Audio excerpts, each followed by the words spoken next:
আমাদের দেশে যে সরকারই আসুক না কেন, বিশেষ করে শহরের উন্নয়ন করার জন্য চেষ্টা করে, আসলে কিন্তু গ্রামের উন্নয়ন যে করবে কেউ তাকায় না।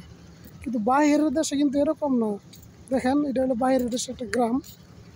এই গ্রামের মধ্যে যে কত উন্নত করছে, মানুষ হাঁটার জন্য যে কত সুন্দর রাস্তা করে দিল, ওখান থেকে মানুষ হাঁটবে। তারপরে কত সুন্দর গ্রাম বাগান করলো, ফুলের বাগান, ওই যে গাড়ি চলার রাস্তা, ঠিক আছে, কত সুন্দরভাবে। কিন্তু একটা গ্রাম, ঠিক আছে, কত সুন্দর করে গ্রামের রাস্তা। কিন্তু বাইরের দেশে কিন্তু শহর উন্নত ওই চিন্তাটা করে না, তারা উন্নত গ্রামও করে, শহরও করে। ঠিক আছে, এটা কিন্তু একটা গ্রাম, কত সুন্দর নতুন একটা গ্রাম করছে, ঠিক আছে। দেখেন কত সুন্দর রাস্তা, কত সুন্দরভাবে করে দিছে।